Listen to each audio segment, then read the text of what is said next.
Il existe évidemment sous forme humaine des communautés de démons, des envoyés du diable. Moi j'y crois, hein. Vous croyez en l'éternité ou pas, moi j'y crois. Ils sont en forme humaine, ces gens-là, et ils sont sous forme humaine dans cette plateforme terrestre. Ils font leur travail comme en haut en fait, hein, comme le diable, le vrai diable, pour embarquer le plus de gens possible dans leur flamme. Le témoignage qui va suivre confirme de la meilleure des manières tout ce que j'ai pu révéler avec l'aide de Dieu sur les démons sous forme humaine, sur les démons humains. Je sais que c'est Dieu qui m'a aidé pour toutes ces révélations sur les démons sous forme humaine, sur les démons humains, et je lui suis infiniment reconnaissant. Si vous saviez à quel point je ne suis rien, avec mes pauvres moyens, avec ma petite chaîne YouTube, Dieu m'a aidé à faire, je le dis en toute modestie, l'une des révélations les plus importantes de l'histoire de ce monde satanique et de ce que nous vivons.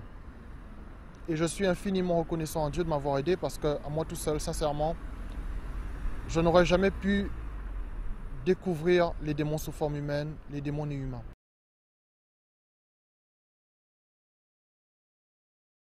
J'avais envie d'évoquer un sujet aujourd'hui, celui de est-ce que je dois verser des larmes pour le MPN, pour un sociopathe, pour un démon, pour quelqu'un qui m'a fait du mal parce que j'ai mal, parce que je souffre, parce qu'il m'a fait souffrir.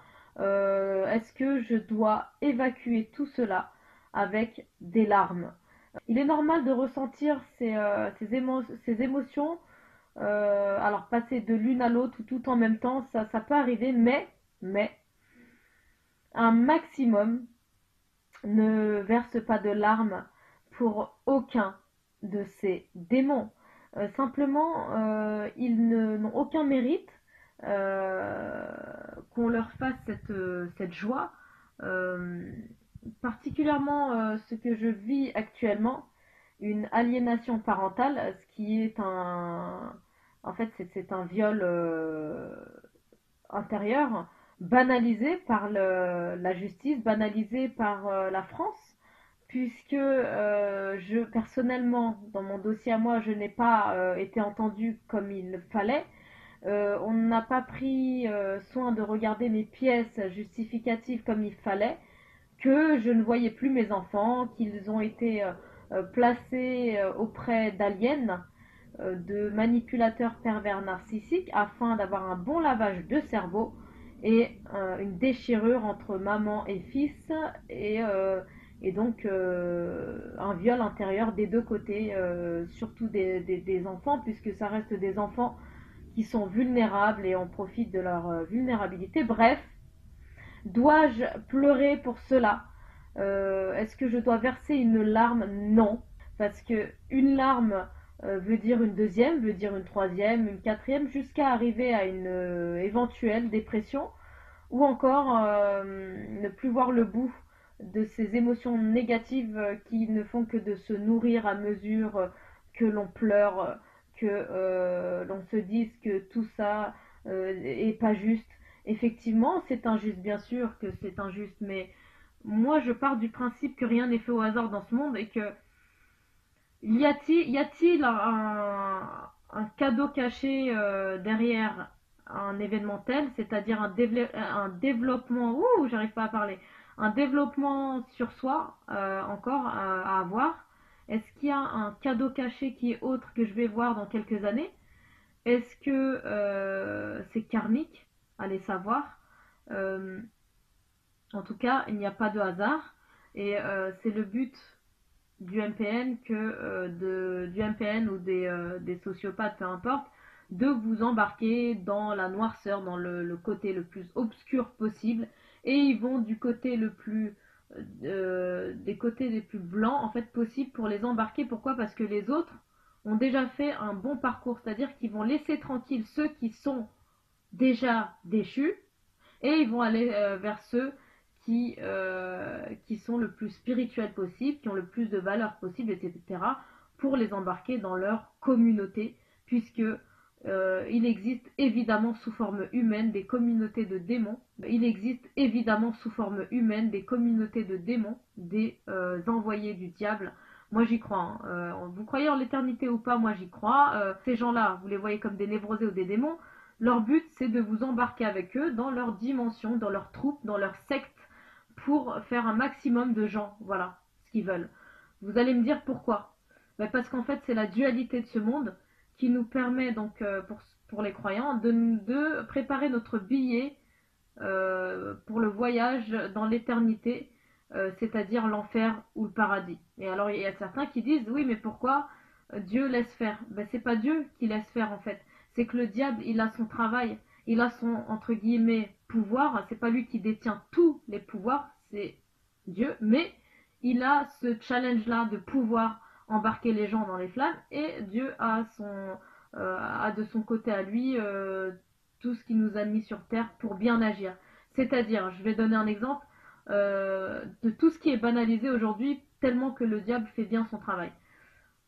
Une aliénation parentale, par exemple ce que je suis en train de vivre actuellement, c'est banalisé, c'est tout à fait logique et normal. Aujourd'hui les criminels sont en liberté et les innocents vont en prison.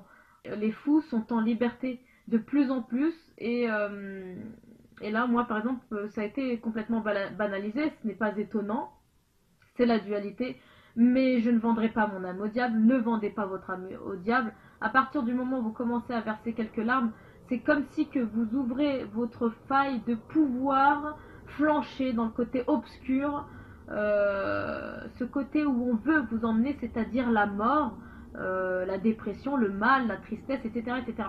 Tout ce qui va mal, donc le diable. C'est son but. Ils sont en forme humaine, ces gens-là. Ils sont sous forme humaine dans cette plateforme terrestre. Ils font leur travail, comme en haut, en fait, hein, comme le diable, le vrai diable, pour embarquer le plus de gens possible dans leur flamme.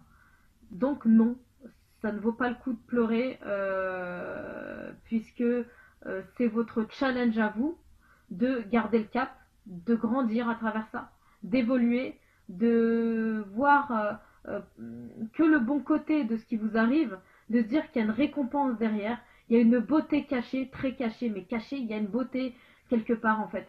On la verra peut-être pas maintenant, dans 10 ans, peut-être dans l'au-delà, ou alors dans 10 ans, ou peut-être demain, je sais pas, mais en tout cas, il y a forcément un bénéfice à partir du moment où vous en tirez que du positif dans cette épreuve qui est extrêmement douloureuse. Il y en a, c'est des maladies, d'autres, c'est bah moi, c'est de l'aliénation parentale.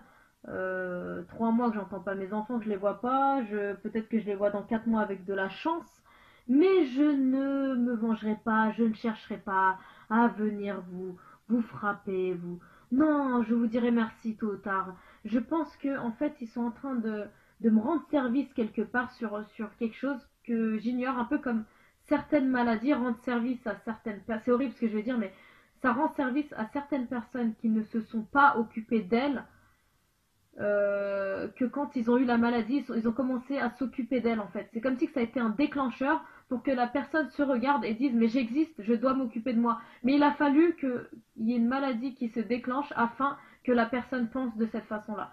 Parfois c'est pour nous remettre dans les rails de certaines choses. Parfois c'est pour nous faire éviter un dégât, pour une évolution personnelle, peu importe, c'est que du positif. Forcément il y a une signification en tout cela. Donc non, pas de larmes, rien du tout. Ne vendez pas votre âme au diable, c'est son but. Ne pleurez pas.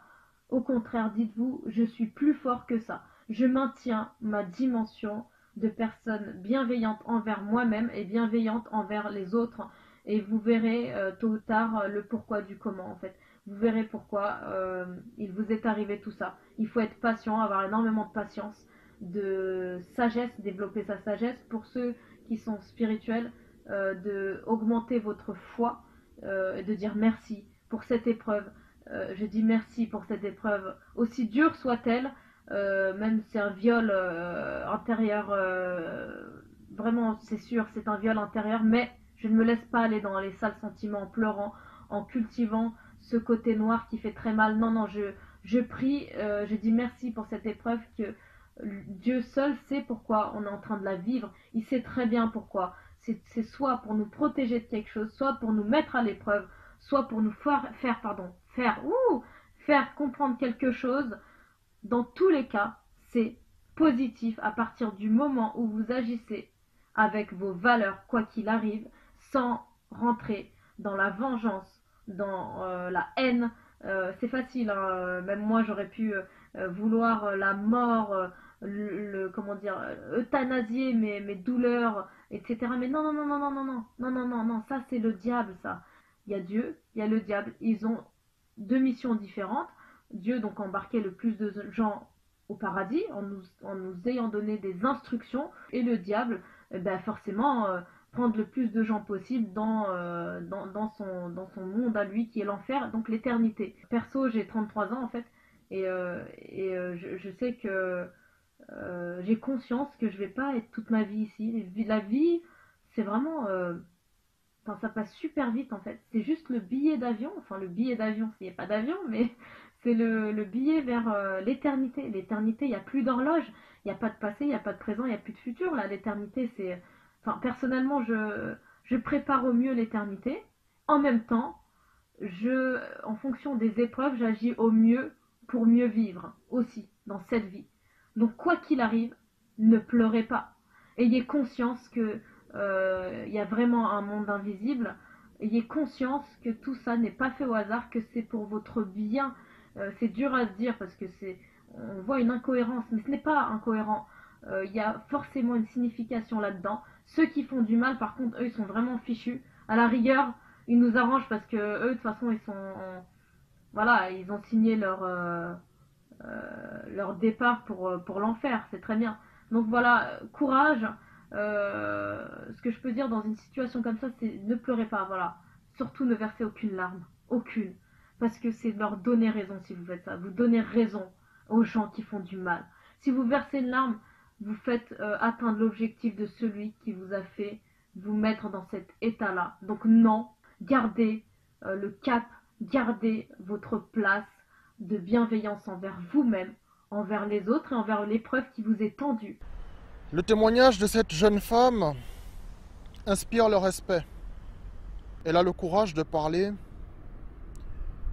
des démons sous forme humaine qui ont pourri une partie de sa vie. Je sais que Dieu est avec cette femme et je sais que Dieu la soutient. On peut voir dans son témoignage que c'est une femme forte qui ne veut pas se laisser abattre. Et lorsque je regarde les vidéos de cette jeune femme, je constate que dans son malheur, entre guillemets, même si qu'elle m'a l'air de tenir bon et de remonter la pente, eh bien, elle prend le temps d'aider les autres, de conseiller les autres. Cette jeune femme a le courage de parler des démons sous forme humaine, des démons nés humains. Je sais que Dieu lui ouvre les yeux aussi, et que Dieu ouvre les yeux à un maximum de personnes, et ça, je ne peux que me réjouir de cette situation. Je pourrais jubiler, prendre un air triomphant et dire que j'avais raison depuis le départ. Mais je ne suis personne. Emmanuel Abété n'est personne.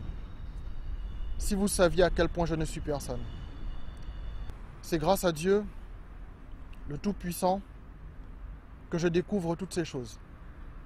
À moi tout seul, je sais que je n'ai pas la clairvoyance nécessaire pour connaître et pour découvrir ces choses. Il y a seulement 2 ans, tout ce que je suis en train de vous dire aujourd'hui sur les démons sous forme humaine, sur les démons nés humains, il y a 2 ans, je n'en savais rien. Du jour au lendemain, comme ça, j'ai eu une envie de parler de ces choses. Et ça s'est révélé exact par la grâce de Dieu. Maintenant, je sais que les entités démoniaques sont majoritairement présentes sur YouTube, sur Google, sur Internet. Lorsque vous voyez qu'en tapant mon prénom et mon nom dans la barre de recherche de YouTube, vous voyez que des entités démoniaques m'ont immédiatement attribué des adjectifs qualificatifs négatifs. Ça, c'est pas naturel, ça. Vous tapez mon nom dans la barre de recherche de YouTube, vous n'avez même pas terminé de taper ABT, mon nom de famille, vous êtes juste à AB, que vous avez déjà Emmanuel ABT menteur, Emmanuel ABT débunké. C'est une méthode de dénigrement que les entités démoniaques opèrent sur YouTube parce qu'elles sont inquiètes, parce que les vérités sortent. Et je ne suis pas dupe de leur méthode. Je vois tout ce que ces entités démoniaques sont en train de faire. Mais croyez-moi, heureusement pour moi que ma petite personne n'a pas d'importance. En tout cas, chers amis, chers abonnés, je vous remercie sincèrement pour le soutien que vous m'avez apporté depuis la création de ma chaîne YouTube jusqu'à maintenant. Le seul qui peut nous protéger de ces démons sous forme humaine, de ces démons inhumains, c'est évidemment notre Seigneur Jésus-Christ. Mes frères et sœurs et vous tous qui me regardez, je vous remercie beaucoup pour tout le soutien que vous m'avez apporté depuis le début. Que Dieu vous bénisse.